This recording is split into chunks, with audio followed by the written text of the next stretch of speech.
हर हर महादेव। आप सुन रहे हैं हिंदू रिचुअल्स, हिंदू रीति रिवाज द्वारा प्रसारित शिव पुराण कथा। इसके पूर्व भाग 1 में अपने शिव पुराण महात्म्य, विद्येश्वर संहिता, रुद्र संहिता का प्रथम खंड, द्वितीय खंड, तृतीय खंड एवं चतुर्थ खंड का श्रवण किया था। इसके आगे भाग 2 में आप रुद्र संहिता का पंचम खंड यानी युद्ध खंड, इसके पश्चात क्रमशः श्री शत्रुद्र संहिता, श्री कोटि रुद्र संहिता, श्री उमा संहिता, श्री कैलाश संहिता, श्री वायव्य संहिता पूर्वार्ध तथा श्री वायव्य संहिता उत्तरार्ध का श्रवण करेंगे। हिंदू रिचुअल्स, हिंदू रीति रिवाज सनातन धर्म के प्रसार के लिए अथक प्रयत्न कर रहा है। इस यात्रा में अब हमें आप सभी के सहयोग की और अधिक आवश्यकता है, ताकि हम अपने वेदों, पुराणों, उपनिषदों और शास्त्रों आदि का ऑडियो बुक के रूप में पुनर्संकलन कर भावी पीढ़ियों के लिए इन्हें संरक्षित कर सकें। तो आइए इस बृहत् कार्य को साकार करने हेतु हम सभी साथ मिलकर इस जिम्मेदारी का वहन करते हैं।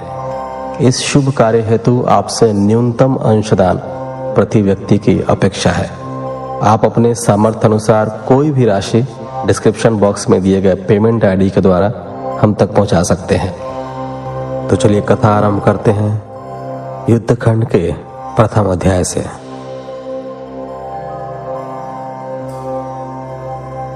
पहला अध्याय, तारक पुत्रों की तपस्या एवं वरदान प्राप्ति। नारद जी बोले, हे प्रभु, आपने मुझे कुमार कार्तिकेय और श्री गणेश के उत्तम तथा पापों को नाश करने वाले चरित्र को सुनाया। अब आप कृपा करके मुझे भगवान शिव के उस चरित्र को सुनाइए जिसमें उन्होंने देवताओं और इस पृथ्वी लोक के शत्रुओं, दुष्ट दानवों और राक्षसों को लोक हितार्थ मार गिराया। साथ ही महादेव जी द्वारा एक ही बाण से 3 नगरों को एक साथ भस्म करने की कथा का भी वर्णन कीजिए। ब्रह्मा जी बोले, हे मुनिश्रेष्ठ नारद, बहुत समय पूर्व एक बार व्यास जी ने सनत कुमार से इस विषय में पूछा था। उस समय जो कथा उन्होंने बताई थी वही आज मैं तुम्हें बताता हूं। जब देवताओं की रक्षार्थ भगवान शिव के पुत्र कार्तिकेय द्वारा तारकासुर का वध कर दिया गया, तब उसके 3 पुत्रों तारकाक्ष, विद्युन्माली और कमलाक्ष को बहुत दुख हुआ। वे तीनों ही महान बलशाली, जितेंद्रिय, सत्यवादी, संयमी, वीर और साहसी थे। परंतु अपने पिता तारकासुर का वध देवताओं द्वारा होने के कारण उनके मन में देवताओं के लिए रोष उत्पन्न हो गया। तब उन तीनों ने अपना राजपाट त्याग कर मेरु पर्वत की एक गुफा में जाकर उत्तम तपस्या करनी शुरू कर दी। उन्होंने अपनी कठिन और उग्र तपस्या से मुझ ब्रह्मा को प्रसन्न कर लिया। मैं उन तीनों असुरों को वरदान देने के लिए मेरु पर्वत गया। वहां पहुंचकर मैंने तारकाक्ष, विद्युन्माली और कमलाक्ष से कहा कि हे महावीर दैत्यों, मैं तुम्हारी तपस्या से प्रसन्न हूं। मांगो, मुझसे क्या मांगना चाहते हो? तुम्हारी मनोकामना मैं अवश्य पूरी करूंगा। मुझे बताओ कि किस वरदान की प्राप्ति हेतु तुम लोगों ने इतना कठोर तप किया है। ब्रह्मा जी के ये वचन सुनकर उन तीनों तारक पुत्रों को बड़ा संतोष हुआ। तब उन्होंने मेरे चरणों में पड़कर प्रणाम किया और मेरा स्तवन करने लगे। तत्पश्चात वे बोले, हे देवेश, हे विधाता, यदि आप वाकई हम पर प्रसन्न हैं तो हमें अवध्य होने का वरदान प्रदान कीजिए। कोई भी प्राणी हमारा वध करने में सक्षम न हो और हम अजर अमर हों। हम चाहें तो किसी का भी वध कर सकें। प्रभु, हमें यही वरदान दीजिए कि हम अपने शत्रुओं को मौत के घाट उतार सकें और निर्भयता पूर्वक इस त्रिलोक में आनंद का अनुभव करते हुए विचरें। कोई हमारा बाल भी बांका न कर सके। तारक पुत्रों के ऐसे वचन सुनकर मैं ब्रह्मा त्रिलोकीनाथ भक्तवत्सल भगवान शिव के चरणों का स्मरण करते हुए बोला, हे असुरों, निसंदेह ही तुम्हारी इस उत्तम तपस्या ने मुझे बहुत प्रसन्न किया है, परंतु अमरत्व की प्राप्ति सभी को नहीं हो सकती। यह प्रकृति का नियम है। जो जन्म लेता है उसकी मृत्यु निश्चित है। अतः इसके अतिरिक्त कोई अन्य वर मांगो। मैं तुम्हें तुम्हारे इच्छित मृत्यु का वरदान दे सकता हूं।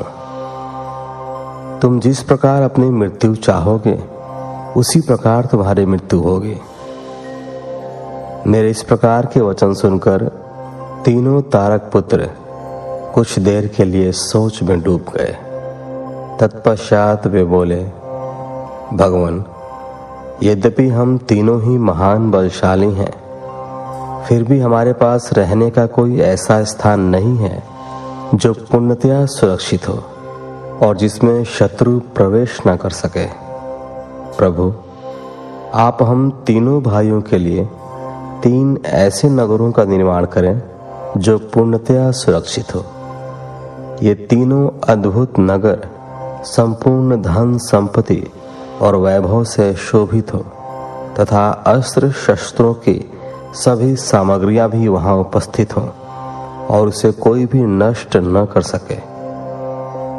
तब तारकाक्ष ने अपने लिए सोने का, कमलाक्ष ने चांदी का तथा विद्युन्माली ने कठोर लोहे का बना नगर वरदान में मांगा। साथ ही उन्होंने यह भी कहा कि ये तीनों पुर दोपहर अभिजीत मुहूर्त में चंद्रमा के पुष्य नक्षत्र में होने पर एक साथ मिला करेंगे। ये तीनों ही महल आकाश में नीले बादलों में एक के ऊपर एक रहेंगे तथा जन साधारण सहित किसी को भी नहीं दिखाई देंगे। 1,000 वर्षों बाद जब पुष्करावर्त नामक काले बादल बरस रहे हों, उस समय जब तीनों महल आपस में मिले, तब हम सबके वंदनीय भगवान शिव असंभव रथ पर बैठकर एक ही बाण से हमारे नगरों सहित हमारा भी वध करें। इस प्रकार तारकासुर के पुत्रों के मांगे वरदान को सुनकर मैं मुस्कुराया और तथास्तु कहकर उनका इच्छित वर उन्हें प्रदान कर दिया। फिर मय दानव को बुलाकर ऐसे 3 लोगों को बनाने की आज्ञा देकर मैं वहां से अपने लोक को लौट आया। मय ने मेहनत से तारकाक्ष के लिए सोने का, कमलाक्ष के लिए चांदी का और विद्युन्माली के लिए लोहे के उत्तम लोकों का निर्माण किया। ये तीनों ही लोक सभी साधनों और सुविधाओं से संपन्न थे। इन तीनों लोकों का निर्माण होने के उपरांत वे तीनों अपने अपने लोकों में चले गए और मैंने उन्हें एक के ऊपर एक करके, एक को आकाश में, एक को स्वर्ग के ऊपर और तीसरे को पृथ्वी लोक में स्थिर कर दिया। तत्पश्चात तीनों असुरों की आज्ञा अनुसार मैं भी वहीं पर निवास करने लगा। तारकाक्ष, कमलाक्ष और विद्युन्माली तीनों ही सदैव शिव भक्ति में लीन रहा करते थे। इस प्रकार वे तीनों ही असुर अब आनंद पूर्वक अपने अपने लोकों में सुखों को भोगने लगे। दूसरा अध्याय, देवताओं की प्रार्थना। नारद जी बोले, हे पिताश्री, जब तारकासुर के तीनों पुत्र तारकाक्ष, कमलाक्ष और विद्युन्माली आनंद पूर्वक अपने अपने लोकों में निवास करने लगे, तब फिर आगे क्या हुआ? ब्रह्मा जी बोले, हे नारद, तारक पुत्रों के तीनों लोकों के अद्भुत तेज से दग्ध होकर सभी देवतागण देवराज इंद्र के साथ दुखी अवस्था में ब्रह्मलोक में मेरी शरण में आए। वहां मुझे नमस्कार करने के पश्चात देवताओं ने अपना दुख बताना शुरू किया। वे बोले, हे विधाता, त्रिपुरों के स्वामी तारकाक्ष, कमलाक्ष और विद्युन्माली नामक तीनों तारक पुत्रों ने हम सभी देवताओं को संतप्त कर दिया है।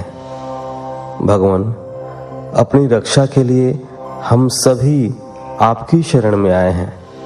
प्रभु, आप हमें उनके वध का कोई उपाय बताइए, ताकि हम अपने दुखों को दूर करके पुनः पहले की भांति अपने लोक में सुख से रह सकें। यह सुनकर मैंने उनसे कहा, हे देवताओं, तुम्हें इस प्रकार उन तारक पुत्रों से डरने की कोई आवश्यकता नहीं है। तुम्हारी इच्छा के अनुसार मैं तुम्हें उनके वध का उपाय बताता हूं। उन तीनों ही असुरों को मैंने वरदान प्रदान किया है, अतः मैं उनका वध नहीं कर सकता। इसलिए तुम सब भगवान शिव की शरण में जाओ, वे ही तुम्हारी इस दुख की घड़ी में सहायता करेंगे। तुम उनके पास जाकर उन्हें प्रसन्न करो। मुझ ब्रह्मा के ये वचन सुनकर सभी देवता अपने स्वामी देवराज इंद्र के नेतृत्व में भगवान शिव के पास कैलाश पर्वत पर पहुंचे।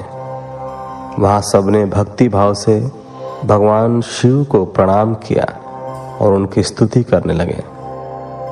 तत्पश्चात देवता बोले, हे महादेव जी, तारकासुर के तीनों पुत्रों ने हमें परास्त कर दिया है। यही नहीं, उन्होंने सभी ऋषि मुनियों को भी बंदी बना लिया है। वे उन्हें यज्ञ नहीं करने देते हैं। चारों ओर हाहाकार मचा हुआ है। उन्होंने इस त्रिलोक को अपने वश में कर लिया है और पूरे संसार को नष्ट करने में लगे हुए हैं। ब्रह्मा जी द्वारा इन तीनों को अवध्य होने का वरदान मिला है। इसी कारण वे तीनों बलशाली दानव मदांध हो चुके हैं और मनुष्यों तथा देवताओं को तरह तरह से प्रताड़ित कर रहे हैं। हे भक्त वत्सल, हे करुणा निधान, हम सब देवता परेशान होकर आपकी शरण में इस आशा के साथ आए हैं कि आप हम सब की उन तीनों असुरों से रक्षा करेंगे तथा इस पृथ्वी और स्वर्ग को उनके आतंकों से मुक्ति दिलाएंगे। भगवान, इससे पहले कि वह इस जगत का ही विनाश कर दे, आप उनसे हम सब की रक्षा करें। तीसरा अध्याय, भगवान शिव का देवताओं को विष्णु के पास भेजना। ब्रह्मा जी बोले, हे नारद, इस प्रकार सब देवताओं ने त्रिलोकीनाथ भगवान शिव को उन तीनों तारक पुत्रों के आतंक के विषय में सब कुछ बता दिया। तब सारी बातें सुनकर भगवान शिव बोले, हे देवताओं, मैंने तुम्हारे कष्टों को जान लिया है। मैं जानता हूं कि तारकाक्ष, कमलाक्ष और विद्युन्माली ने तुम्हें बहुत परेशान किया हुआ है। परंतु फिर भी वे तीनों पुण्य कार्यों में लगे हुए हैं। वे तीनों मेरे भक्त हैं और सदा मेरे ध्यान में निमग्न रहते हैं। भला मैं अपने भक्तों को कैसे मार सकता हूं? वे तीनों तारक पुत्र पुण्य संपन्न हैं। वे प्रबल होने के साथ साथ भक्ति भावना भी रखते हैं। जब तक उनका पुण्य संचित है और वे मेरी आराधना करते रहेंगे, मेरे लिए उन्हें मारना असंभव है, क्योंकि स्वयं ब्रह्मा जी के अनुसार मित्र द्रोह से बढ़कर कोई भी पाप नहीं है। जब वे तीनों असुर नियम पूर्वक मेरी पूजा आराधना करते हैं, तो मैं क्यों बिना किसी ठोस कारण से उनका वध करूं? हे देवताओं, इस समय मैं तुम्हारी कोई सहायता नहीं कर सकता। अतः तुम सब श्री हरि विष्णु की शरण में जाओ। अब वे ही तुम्हारा उद्धार करेंगे। भगवान शिव की आज्ञा पाकर सभी देवताओं ने उन्हें पुनः हाथ जोड़कर प्रणाम किया और श्री हरि विष्णु से मिलने के लिए उनके निवास बैकुंठ लोक की ओर चल दिए। उन्होंने अपने साथ मुझ ब्रह्मा को भी ले लिया।